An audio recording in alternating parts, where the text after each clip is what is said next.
Saya ulangi kembali, Assalamualaikum warahmatullahi wabarakatuh. Waalaikumsalam. Segala nikmat telah berikan kepada kita semua. Salawat dan salam kepada junjungan Nabi Muhammad SAW, keluarganya dan sahabat-sahabatnya. Sungguh suatu kebahagiaan bisa bersama dengan sejawat di seluruh Indonesia, dan terutama adalah millennial generation. Bahwa judulnya teaching or learning, saya kira tidak masalah, karena yang utama itu bukan mileniumnya, tetapi bagaimana kita memahami etik. Dan saya bersyukur tadi sudah dimulai lebih dahulu oleh abang saya Dr. Nurdadi yang menjelaskan etik dan implementasinya itu dengan sangat jelas. Oleh karena itu, saya sebagai Wakil Ketua Dewan Pembina PBGI juga di Majelis Kehormatan Etik Kedokteran, dan juga saya sebutkan bahwa saya adalah Wakil Ketua Umum Perkumpulan Budi Kemuliaan, di mana ketuanya adalah Dr. Nurdadi. Slide selanjutnya. Jadi kita berbicara tentang teaching or learning. Sebenarnya batasan antara teaching dan learning itu sebetulnya sekarang ini sudah sangat kabur. Seorang guru seperti Dr. Khairul Syah pada saat mengajar kelihatannya dia teaching, tapi sebetulnya dia sedang learning, karena definisi learning saat ini itu sudah sangat berbeda dengan awal learning dan teaching pada masa lalu. Dengan adanya kemajuan teknologi dan transformasi teknologi, batas antara teaching and learning itu sudah sangat tipis, karena yang utama itu adalah bagaimana orang bisa mendapatkan pengetahuan, menyimpan pengetahuan itu, merubahnya menjadi suatu behavior atau kebiasaan, dan juga bisa mengajarkan kepada orang lain. Oleh karena itu, slide selanjutnya, kita harus memahami apa itu generasi milenial. Mulai dari lost generation sampai generation alpha. Di slide ini terlihat generasi milenial itu adalah yang lahir antara tahun 1081 dengan 96. Sementara saya termasuk baby boomers, ya, akhir tahun 50-an. Dr. Nurdadi juga. Jadi kita lihat ini memang ada rentang waktu yang sedemikian rupa. Apalagi sekarang ada generation alpha, early 2010. Maka tentu saja akan ada perbedaan-perbedaan yang terjadi dalam memahami kehidupan di sekitarnya. Tetapi itu seharusnya tidak menjadi hambatan di dalam menjalankan pelayanan etik maupun profesional tersebut, baik dalam teaching maupun learning kepada milenial. Dan kata kuncinya adalah kemampuan untuk beradaptasi terhadap perbedaan generasi tersebut. Kita bisa lihat ada guru-guru kita yang cool, enak tuh, ada yang kemudian kaku, ya. Jadi ada yang kita bisa memanggil dia abang, walaupun jaraknya umurnya jauh gitu. Dan enak aja tuh ngobrol sama abang gitu. Nah, learning and teaching yang tipis tadi itu harusnya menghasilkan suatu hubungan antara manusia, bukan lagi guru dan murid, tetapi penuh keakraban. Nah, yang diharapkan oleh grup milenial ini bukan sesuatu yang kemudian kaku. Mereka mempelajari kehidupan itu ada yang menjadi core dalam kehidupan, tapi juga ada flex-nya. Dan core dan flex itu sangat dinamis pada grup milenial ini. Tapi generation X, baby boomer itu kaku. Pokoknya birokrasinya begini, pokoknya begini. Nah, kalau milenial tidak begitu. Tetapi mereka lebih melihat sesuatu dalam proses, tapi memang mau mereka proses itu jelas, sehingga outputnya jelas. Selanjutnya.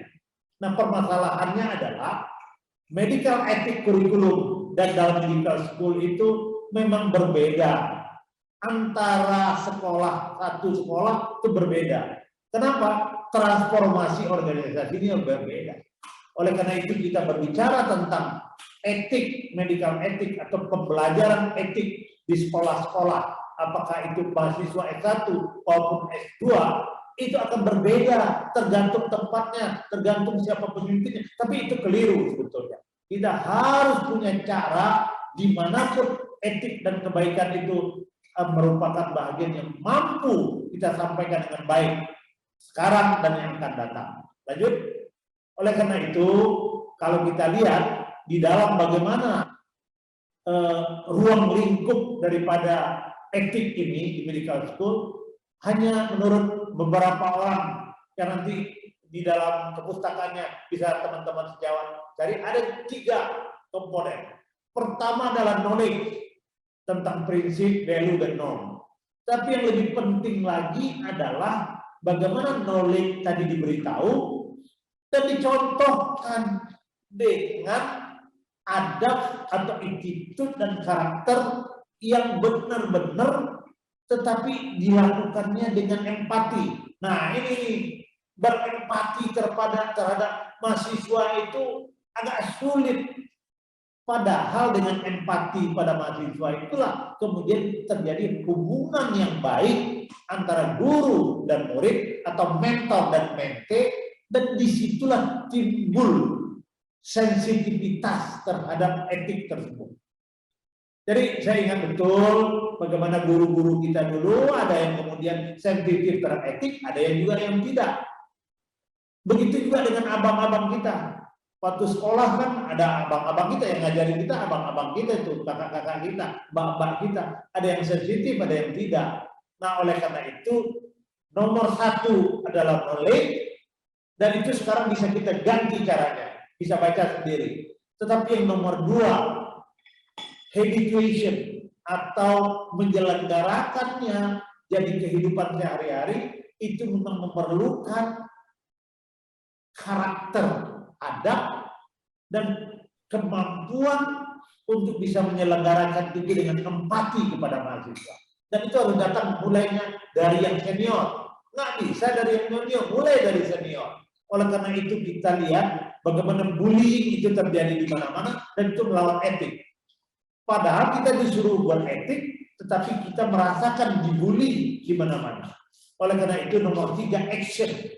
Actionnya adalah selalu terus-menerus berusaha mengimplementasikan apa yang diucapkan, apa yang dikerjakan, dan mau menilai praktek-praktek dalam pelayanan tersebut. Slide selanjutnya. Oleh karena itu tadi 3 hal tadi bukan hanya di teach, tapi di learn. Learn-nya apa? Pastikan mengenal konsep dan prinsip daripada etik dan profesionalisme, dan kemudian lakukan sesuatu dalam dialog-dialog yang mendalam yang kemudian menghasilkan kejujuran, integritas, dan betul-betul sesuai apa yang dikatakan dengan apa yang diucapkan. Apa yang diajarkan di kelas dengan apa yang dilihat oleh murid-murid itu harus menjadi satu kesatuan. Kalau nggak crack, pecah muridnya. Ini abang mengatakan begini, tapi pada dikerjakan lain lagi. Dan kemudian harus ada upaya suasana yang dibangun, semua orang bisa speak up. Nah, milenial ini speak up. Kalau dia ditekan, milenial ini, dia diomongin, dia punya gadget. Lo mau ngomong apa juga, gue pelajarannya gadget. Gadget ini nggak bilang begitu kok.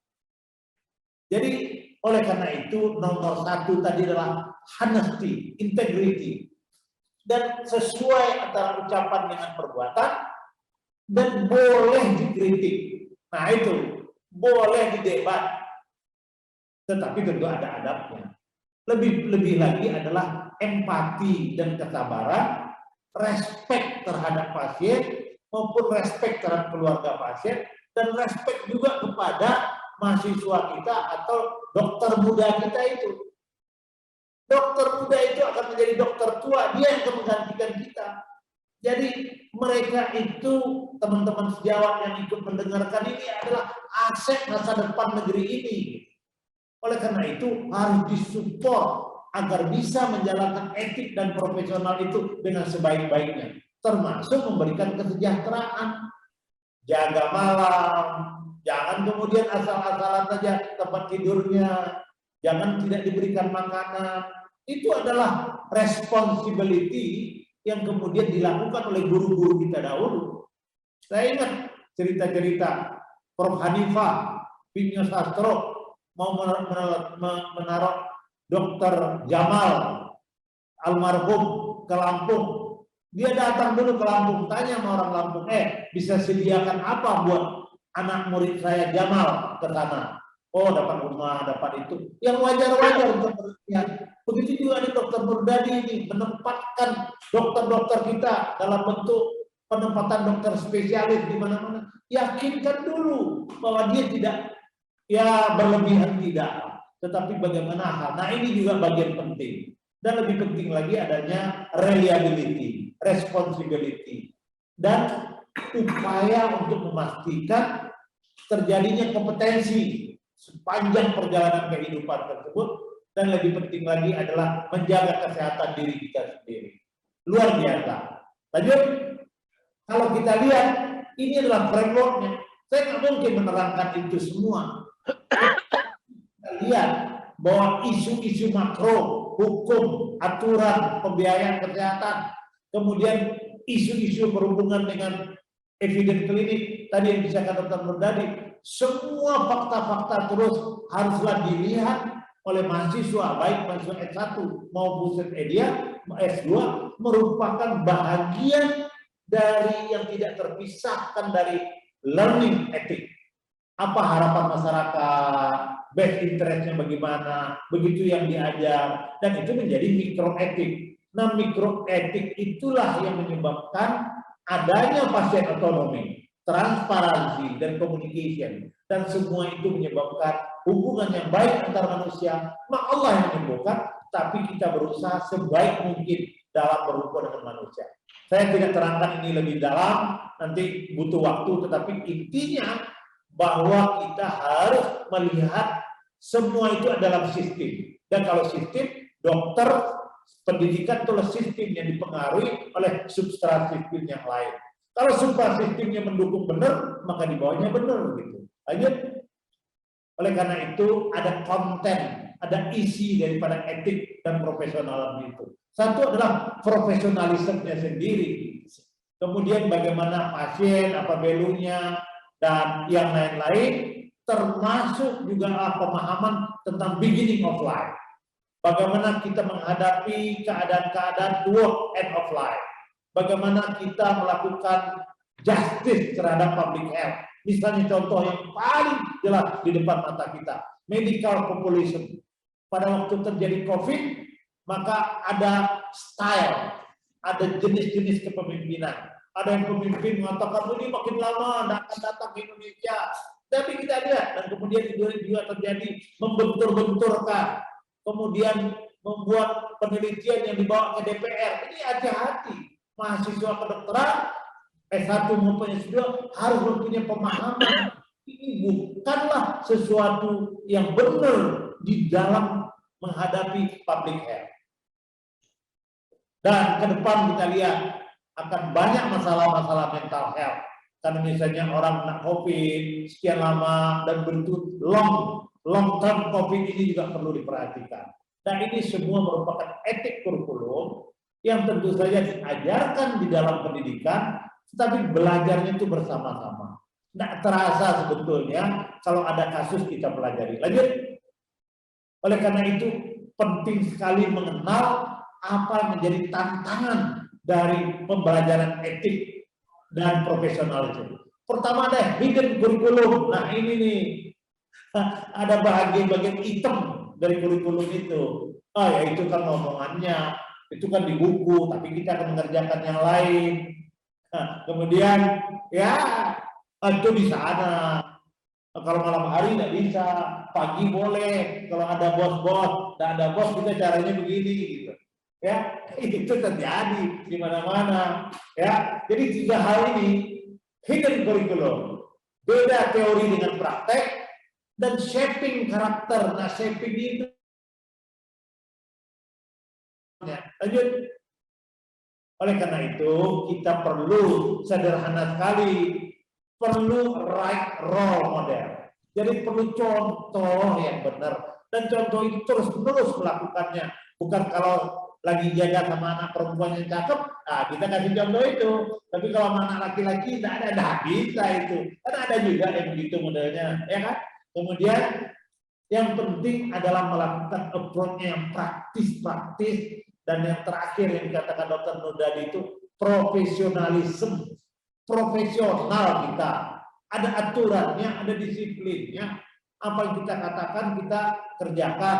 Kita katakan jam 10, jam 10. Ya kan? Dr. Nurdadi itu, ya saya sebut-sebut Dr. Nurdadi karena saya diajarin sama Dr. Nurdadi. Kalau rapat jam 10, Pak Nurdadi jam 10 kurang 5 udah datang. Kita datang jam 10 lewat 10, dia tanya, kenapa lo baru datang? Dan itu diajarkan oleh guru-guru kita, sehingga kita kalau operasi jam 6, jam sebelum jam 6 udah datang. So, kalau kita terlambat, yang lain juga akan terlambat. Gitu. Ya, lanjut. Oleh karena itu, bagaimana kita mengaksesnya? Nah itu, assessment ini penting. Assessment itu harus valid, reliable, relevan, dan publicable. Nah ini tidak mudah. Bagaimana melakukan assessment, penilaian, apakah etik dan profesionalisme itu dikerjakan. Tetapi kalau itu dilakukan hari-hari terasa tuh, nanti muridnya tahu, siswa bidan-bidannya tahu, perawatnya tahu, ya, oh ini sih nggak etik nih.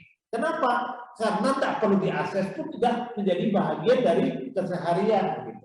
Lanjut. Oleh karena itu, asesmen tes itu nggak mudah. Oleh karena itu, yang paling penting adalah kejujuran, berpikir kritis, karena sebetulnya etik dan profesionalisme itu ada dalam hati kita. Kalau rasanya malu kita dilihat orang mengerjakan itu udah nggak benar sebenarnya. Ya, apalagi kita dokter kebidanan misalnya, berhadapan laki-laki dan perempuan, kita harus tahu diri kita sendiri.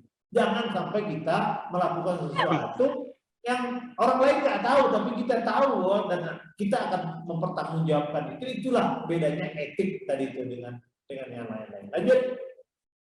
Ini adalah bagaimana caranya kita berpikir kritis. Ini contoh saja, ya. Dan selanjutnya slide selanjutnya ini saya tidak akan teruskan, tetapi bagaimana kita melakukan pembicaraan kasus sehingga kita tahu adakah clinical ethical dilemma apa tidak.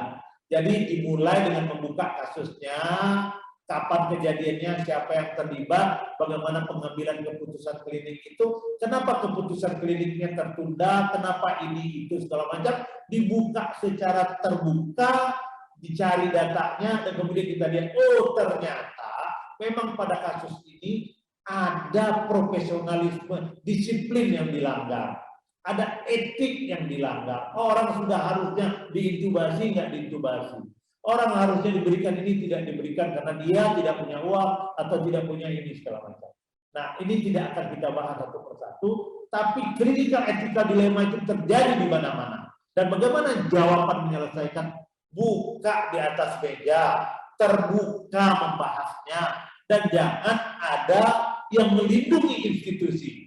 Oh ini kan nanti institusi kita bagaimana? Yang apa? Mahasiswa itu tahu kok institusi itu terjadi begitu, mungkin karena kepemimpinan, mungkin karena memang pembiayaannya nggak cukup, mungkin tenaganya nggak cukup, tetapi hendaknya kita buka sehingga kita bisa melakukan perbaikan. Lanjut. Mohon maaf lagi 5 menit. 5 menit lagi. Ya ini sudah selesai. Teaching medical ethics during pandemi, nah ini suatu hal yang menjadi luar biasa manfaatnya. Ternyata dengan adanya pandemi itu kita berpikirnya lebih ultra praktikal. Bagaimana ultra praktikal itu didukung oleh big picture yang ada gitu ya, dan tetap dengan serius tetapi dengan rendah hati. Dengan begitu kita lihat pada keadaan COVID kemarin itu banyak juga pembelajaran yang terjadi. Nah, ultra practical work dalam COVID pandemi itu yang penting kita kumpulkan dan kita bagi kepada teman-teman kita milenial ini. Sehingga walaupun dalam keadaan yang stres, etik harus tetap bisa dikemukakan. Profesionalisme harus bisa dilaksanakan. Lanjut. Nah, tentu saja ini merupakan bahagian yang tidak bisa dikerjakan sendiri oleh bidang kedokteran. Harus ada support dari moral community yang lain. Lanjut. Dan tentu saja yang terakhir ini adalah harus ada transformasi leadership across generation retention. Karena kalau yang ngomong generasi X ke generasi Y itu harus memakai bahasanya mereka. Ya, kalau pakai bahasa atau lagu-lagu zaman dulu ya nggak bisa. Lagunya ya lagunya mereka, gendangnya gendang mereka, musiknya musik mereka. Jadi harus kita transformasi. Dan terakhir, dokter slide selanjutnya, yang terakhir kita flipping. Nah, flipping ini saya dapat Dokter Budi ya. Flipping classroom itu, ini flipping itu sebetulnya kalau bahasa aslinya kita membalik gitu. Jadi membalik itu artinya sepertinya pembelajaran itu tidak memakai pendekatan yang biasa. Nah, guru-guru yang telah terbiasa dengan cara-cara yang lama nggak bisa tuh flip classroom itu. Haruslah kemudian kita rubah ini. Sehingga dengan milenium itu kita dekat. Dia memanfaatkan semua yang ada, tapi lebih penting lagi 4 hal. Pertama, akrab, inklusif, bisa berbicara interactivity, tetapi yang paling penting adalah flipping classroom tadi itu. Flipping ini sebetulnya ofensif ini. Ya, orang Inggris nggak mau melakukan flipping ini. Orang Kanada nggak, tetapi flipping ini penting. Nah, kita terjemahkan flipping itu adalah guru-guru itu tidak boleh hanya pakai cara-cara lama dalam berhadapan dengan milenial. Cari yang sesuai dengan mereka, tetapi kemudian hasilnya luar biasa. Begitu Dokter Khairusa, saya akhiri slide selanjutnya. Oleh karena itu non tradisional harus dirubah, harus kita cek dengan baru sehingga long term performance dari mahasiswa kita sekarang maupun baik S1 dan S2. Oleh karena itu flip classroom itu sangat penting ya, karena milenium ini nggak bisa lagi pakai cara-cara yang lama. Apalagi kita omongin hal-hal yang kemudian dia tidak dikerjakan gitu. Nah, ini lebih parah lagi. Lanjut. Nah, conclusionnya memang dalam mengajar etik itu nggak mudah dan tidak ada satu cara pun yang paling benar. Yang paling benar itu adalah beritahu, contohkan, dan seperti orang-orang tua kita dulu pada saatnya mengharuskan. Dengan begitu, beritahu, contohkan, haruskan, maka itu kemudian menjadi kebahagiaan dari mereka, sehingga dalam janji seorang dokter spesialis, kalau saya lakukan ini dengan baik, maka saya akan hidup bahagia, dihargai sampai akhir hayat. Itu janji yang dituliskan oleh Dr. tadi. Slide selanjutnya, ini adalah referen yang teman-teman bisa baca, ya. Dan tentu saja saya tidak mungkin mampu menguraikan semuanya dengan sebaik-baiknya, tetapi mari kita berdiskusi nanti pada saatnya dimanapun kita bisa belajar bersama. Terima kasih. Assalamualaikum warahmatullahi wabarakatuh.